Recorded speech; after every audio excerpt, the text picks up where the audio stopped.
So hey everyone, I got Alrik here. Hey man, I'm excited to do this call with you, because you just closed some deals. But why don't you just start first and tell us a little bit about you, your background, and what you used to do before you even joined what we're doing here with acquisitions. So I started doing business since I was 19 years old. So I've done 5 businesses myself before. Like my first business was a healthy food delivery business. So I sealed a deal with like a bank, and they sent an email to 10,000 change of their employees. So I was like delivering healthy food for their employees. And then my second business, I was a sort of like network marketing. It was an entrepreneurship platform where I built a sales team of about 140 people in 10 months. So I was like leading a sales team, and that's where I learned sales, I learned networking, I learned marketing. My third business was a social media marketing agency. So I help businesses to generate leads like insurance agents, property agents, etc. My fourth business was an e-commerce business selling cosmetics. And then right now I run a coaching and seminar business. Right now we have the largest Facebook marketing community in Singapore with over about 1,200 over members. And I teach them about Facebook marketing, about sales, about branding, etc. Yeah. So I've actually been acquiring business. Okay, it means even before acquisitions university, I was acquiring businesses where my students will give me equity in their business for a very, very cheap price or almost free, right? Because I add extra value in terms of the consultancy and the coaching that I give to them. Yeah. So in the past, I acquired a $1 million. So in terms of valuation, $1 million social media marketing agency, a tuition business where she teaches like primary school kids and secondary school kids about math tuition, and also acquired a quit smoking business. So this coaches people through like NLP and techniques on how to get people to quit smoking. Yeah. Recently, I'm acquiring a health coaching business where this person helps people to cook better and like become healthier. Yeah. Love it, man. So first of all, you're from Singapore, so the fact people think that outside the US, everyone think that they're in their country, it's impossible. What would you say about that? People think I'm from this country, it's impossible to do it in my country. But what would you answer to that? I think the principles work in any country. So like actually I've been for a lot of different, because I went to business school and I've spent over like 90,000, like I spent over $100,000. Yeah, going for like courses, masterminds, seminars, all kinds like mentorship. Yeah, so I've invested a lot in education to learn like different parts of running a business. Yeah, but I feel that the principles can be applied in whichever country. It doesn't have to be only America. Of course, like sometimes when I read the terms in America, it doesn't really apply in Singapore, like the loans, like SBA and all this kind of stuff. But there are, I think, similar loans or something, or in Singapore, just that it's named something else. Yeah. Love it. So, and that's what I love to tell people also, like if you can grow business revenues or you can save money, you can get equity for that. So I know a lot of people just want to know a little bit about the details on how you found the deal. And you just said it's from your network, right? Maybe you want to share a little bit about what that looks like. It's basically people in your network. Are they already your clients, or what got you to even start a conversation with them? Because a lot of people ask, where can I even find deals, right? And you're just showing us, hey, just find them in your network. For you, it's your clients, right? But maybe you have some thoughts about that. Okay, for me, it's slightly different because like when they come for my seminar, they are already respecting me as an expert or an authority. So like for them, it's an honor to partner with me because they are my student. You get what I mean? So it's 51-49 relationship from it's a teacher-student relationship rather than just a business partner kind of relationship. So for them, they get to leverage on my network, my branding, my consultancy. Because like in my own coaching business, right now we're doing about 6 figures a month. Recently I did a mastermind. We each one paid about $5,000. We had 20 people, so it was a 5-day mastermind. So like in my own coaching business, I started with zero capital. So without any capital, I started the business. And in the first 16 months, we did more than $1 million in sales. So like they can leverage on that credibility and everything when they're raising funds and those kind of stuff. Yeah. What kind of So equity did you get in those businesses? okay, so normally I get What like percentages? on a business. Okay, so I've actually acquired companies for, like, I've been interested in this space for a very, very long time. So since 2-3 years ago, I've been like playing in this space. My first few deals, I felt that I actually took, now that I look back, I felt that I actually took too much equity, where I took like 39%, but I didn't really actively build the business, right? And that's why after a while there's disputes and everything. So after every venture, after every business, I learn like, okay, what do I have to do correctly? What do I do wrongly and all that? So right now I take about 20%, but I tell them very upfront that I'm a passive role. Like if you want advisory and everything, I can give you advisory, but I Love it. won't be running the business at all. Yeah, I won't be doing sales for you. I won't be doing marketing for you. I will train you how to do marketing. I'll train you how to do sales, but I won't be doing it for you at all. Yeah. So so I make it very, very clear. So most of the time I buy the businesses for like $1. So like 20% of the business for $1. And okay, so for example, okay, let's talk about the social media marketing agency, right? So that one I bought 20% of the business for $10,000. $10,000 is just a token sum, okay? And then within 1 week, within like after, okay, like 3 days later, I raised about $50,000 for 5% of the business. That means I raised the business at a million. Means I bought the business at a $50,000 valuation, but I raised funds for it at a $1 million valuation. Yeah, because I realized that the thing about selling shares and everything, right, is that it's very, very price, like it is the price is super stretchable. Like a business could be worth $5, a business could be worth $5 million, depending on who sells it and who's in the business. Yeah. And like and that's the thing about shares. It's like, okay, let's say okay, recently I bought a tuition business, right? So I bought 20% of this business in exchange for her coming for my 5-day course, which cost $5,000, right? So within 3 days, we raised about $18,000. So we raised 1% for $6,000. So the business we raised at a $600,000 valuation. Yeah. So but why we are able to raise that is because I tell the investors, I say, I myself have run a business that does over 6 figures a month. Can I help her to make 10K a month? I think I definitely can, right? Where are you raising the capital from? Okay, so like, let's say the social media marketing agency, I made a mistake where I raised from my own network. So I raised the capital from my students.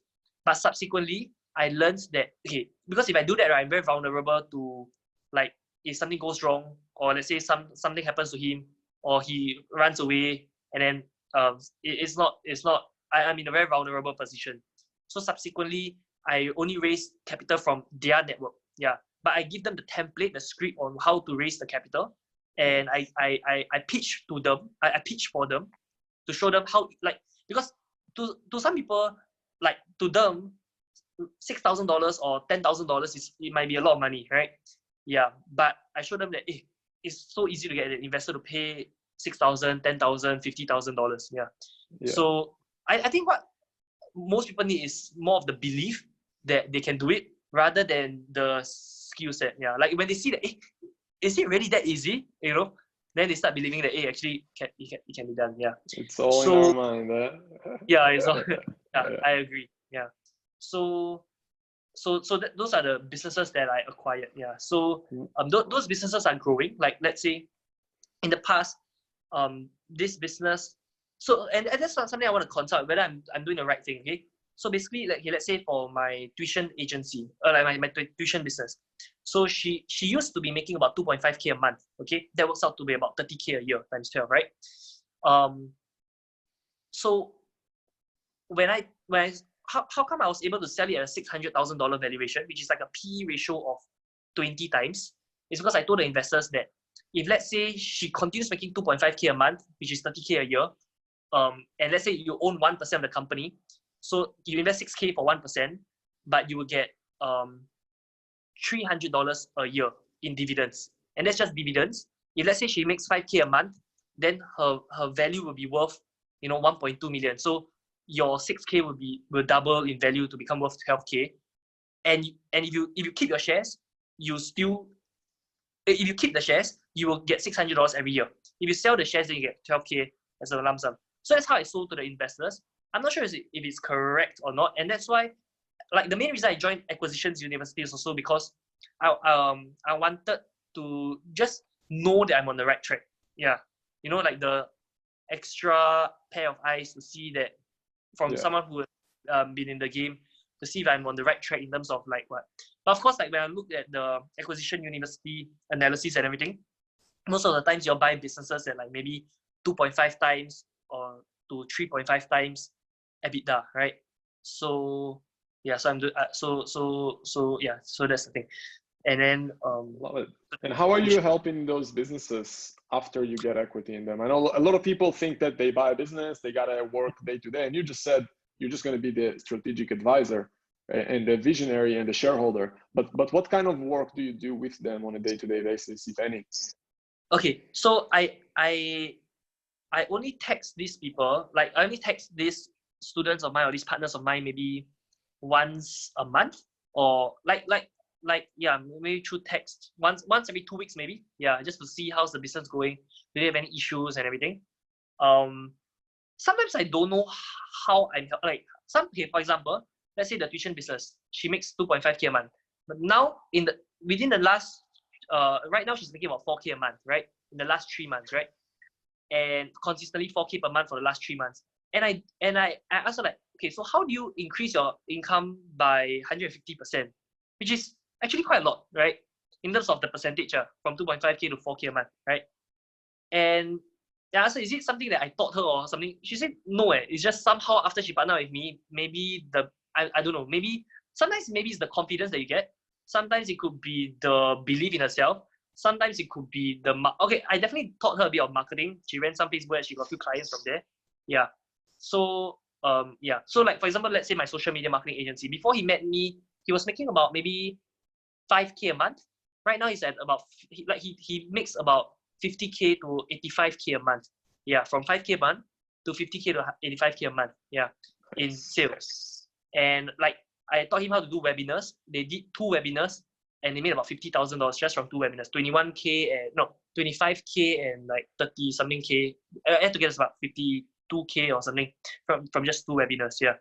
So so that's how I value add to them. Like it's not just coaching, it's more of like they get to leverage on a lot of other things. Yeah. What about sectors? Do you care about what deals you're looking at or open to partner with? I'm actually open to any business. Okay, like for me, I know my strength. Like my weakness is in fulfillment. My strength is in sales and marketing. Yeah, like in my whole business career, I've never had a issue of not enough leads or not enough sales or not enough businesses to buy over. I never had an issue with getting clients, getting businesses, getting partnerships. I never had an issue with that. Most of the time, my issues in my whole business career has always been fulfillment. Yeah. So let's say like my healthy food delivery business, I managed to seal a deal with a bank, right, to get 10,300 employees to send an email to 10,300 employees, and they send an email for me for free, right? But my cooks and my delivery workers and everything screwed up, and so like that's just another sad story altogether. Yeah. And then like my second business. What about negotiate? Oh, so go ahead. Sorry. Yeah. So I help them in sales and marketing, yeah. In terms what of about negotiation? I'm curious. A lot of people ask, how do you negotiate a deal? For you, obviously they come to you, but how you decide how much percentage to take? Did you have a lot of back and forth and people say, no, this is too much or too little? Talk to us a little bit about maybe the negotiation on how you decide the number, or maybe it's just, hey, this is the number and that's it. But I'd love to hear your words on that. Okay, for me, whenever I do a negotiation, right? Okay, like a lot of people, like I think I do it a little bit differently from how a proper negotiation should be done. Because like I think for other people, a negotiation means if let's say I buy at this price, it's either I win or you lose, or you win or I lose, right? It's like, okay, let's say if I buy a property, if I sell it at this price, either the seller or the buyer loses or wins. So now that I understand the dynamic, I always let the other person win. Like I always let the other person win more than me. Yeah. But I want to make sure it's win-win. But I always make sure the other person wins more than me. Yeah. Because I feel that if both people try, like I feel like let's say in a boy-girl relationship or any kind of partnership, right? If we both want to take more than we give, then both will feel that they are getting the shorter end of the stick. But if I willingly give more than I take, then and they know that I've been giving more than I take, I think I can do a lot more businesses like that, right? And from like, okay, let's say over here you win $10, I win $2. You win $10, I win $2. But because I have like 100 people I do this with, so I win a total of $200. You get what I mean? Yeah. So Love it. I do every deal with so in every negotiation it becomes very easy for me because it's a super good deal for them. Like for me to invest my time to partner with, let's say, this tuition teacher who's making 2.5K per month, like she'll probably do for the next 10 years and still be making 2.5K per month if she didn't understand capital mechanism, or if she didn't understand how to raise funds, or she didn't understand how to build a funnel or run ads. Yeah. Talk to us more about really the raising capital part, because a lot of people are afraid to even ask people for money. How do you think about it when you're going out there to raise capital? And maybe talk to us about your process, because a lot of people are afraid to even ask for money. They don't know where to ask for, right? What do you think about those things? Okay, for me to raise capital, okay, like for me, I've never had an issue with raising capital before. My issue is with what to do with the capital. Yeah. So like when it comes to raising capital, it's quite easy for myself to raise capital because like a lot of times like I can just text someone on WhatsApp, right? And without even a phone call or anything, and like she transferred me $50,000 just through WhatsApp, like through texting, yeah. And then like we just do the contract through DocuSign, through WhatsApp, and then we don't have to meet up face to face, not even a phone call, and the person transferring $50,000. The only question is after I collect this $50,000, how, like, yeah, my issue has not been in raising capital. My issue has been more of what to do with the capital to make sure that it makes sense for me to take this capital rather than taking a bank loan instead, or yeah. But for me, how I raise capital is, okay, let's say for example of the tuition business, right? How I raise capital is, I told the investors, I said, if she continues making 2.5K per month, which is 30K per year, you will get about 5% per year in dividends, which beats the stock market, right? The stock market, the dividend yield, let's say the S&P 500, or in Singapore we use STI, Singapore Straits Times Index, which is the basket of 30 companies. The dividend yield is about 3%, 4%. Some tech companies don't even pay dividends, right? So if let's say she pays you 50% dividends, that's pretty good. 5% dividends, that's pretty good. Now, if she starts making 5K per month, then your dividend you'll be making $600 when you invest $6,000, right? So that means that's a 10% dividend yield. If she makes 10K per month, you'll be making 20% dividend yield, right? So and your capital will grow by 4 times because the value of your shares will be worth 4 times that, because at that point of time, the next investor wouldn't mind paying 4 times the money that you paid in order to own the shares to earn the same amount of dividends they are earning. Then I told them, I myself run a business that does 6 figures a month. Can I help her to get 10K per month? I think I can. You get what I mean? Yeah. So so that's how I raise capital, like through leveraging on the results that I've gotten before. But of course, even if let's say I wasn't in the picture, she would still be able to raise capital because, I mean, like, to make 5K per month in the tuition business in Singapore is super easy. 10K a month, in fact, it should be super easy. Tuition teachers charge like maybe $50 per hour, you know, and then yeah, it is like when I do the math, it's easy for her to make 10K per month. So long as I can convince the investor why she can make 10K per month, they will easily invest the money. Yeah. Shit, 1 second, I think. Sorry? Second, I think I lost you. Oh, there you go. You're back. Sorry, I lost you for a second. Okay, where was I? Yeah, all good. What about due diligence? What kind of due diligence are you doing on those deals? How do you look at that?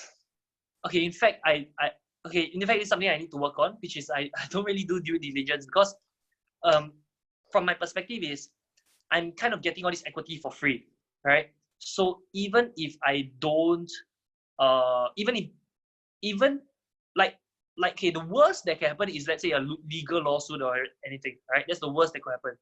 But in terms of, let's say, even if this business doesn't make money, to me it's just I just lost my time. That's all. Yeah. Yeah, So you're that's doing due diligence post deal, right? yeah. You got Yeah. no downside, I so rather you don't need to waste growing time the and business. money. Exactly. Correct. Yeah. I love But it. I want to move to the bigger leagues where due diligence becomes necessary. Yeah. Yeah, I mean, yeah, I'm not worried about you, man. Matter of time. What else? Any other tips you want to share with others who maybe are looking to do their first deals and first of all they don't believe it's possible, or any thoughts you want to share with them on how they should look at it?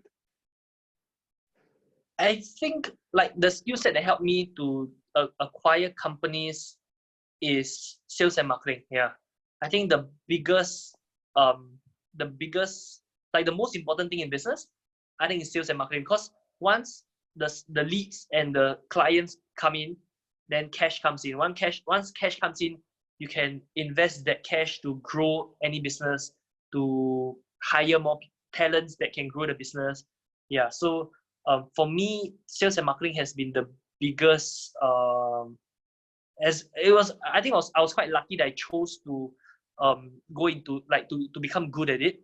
So and networking, yeah, mainly, yeah.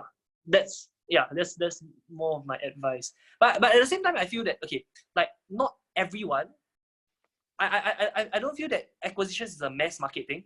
It's quite a niche market that like maybe out of the whole population, probably only 1% of people or maybe 0.5% of people does mergers and acquisitions. Yeah. Yeah. So yeah. So even if they don't do mergers and acquisitions, is nothing wrong. It's just like someone wanting to be an engineer or an accountant. It's just a different niche that yeah. Yeah, acquisitions is a next level entrepreneurship. Cool, man. Any last thoughts you want to share with our people who are going to listen to this? I want to thank you for this, conducting this like mini video or interview. And I have a few questions I want to ask you, whether I'm on the right track and everything. And yeah, I think that's the main reason why I signed up. Yeah, I actually signed up for Acquisition University because I heard about you through a consultant from Sam Marvins. He was saying a few people as his success stories, right? So he just said acquisitions.com. So I just Googled acquisitions.com, and I saw the webinar, and then I realized like I've been following Dan Pena for a very, very long time. The only thing about that, like, because acquisition has been something I really wanted to do for a very, very long time. Yeah. But the only thing about like following Dan Pena was that after a while, a lot of it was about mindset and everything. And he doesn't really teach his stuff in the YouTube videos, like the acquisition stuff in the YouTube videos. And that's why I've been finding courses or information or coaches or mentors to learn more about this space from. In fact, in Singapore, I have a few mentors that have publicly listed 3 companies. Like I have this friend of mine, he published 3 companies in 3 different stock exchanges. So I'm learning from him about acquisitions and everything as well. So yeah, I think it was just timely that I decided to just join Acquisitions University. Yeah. Cool, man. Thank you. Would you suggest others to join? Sorry, I joined. Would you suggest others to join? I would suggest people who are very clear that this is something that they want to do. Yeah, like I don't think entrepreneurship is for everyone. I don't think everyone can be an entrepreneur.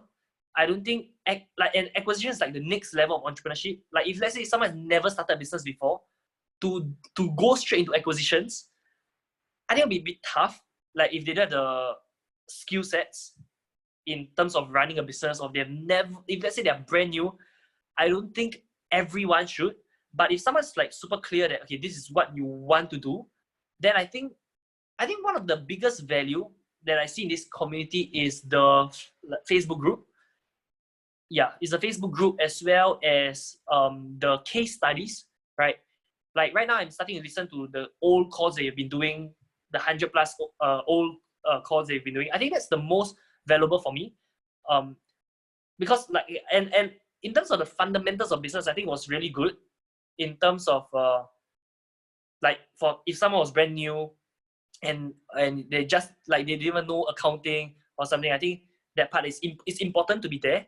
Yeah, but for me the most value I got was from case studies, was from seeing other people doing deals and just observing like how, because like for me I want to learn how from people's successes and from someone's failures so that I won't make the same mistakes that they make. Yeah, so I think that's Cool, the man.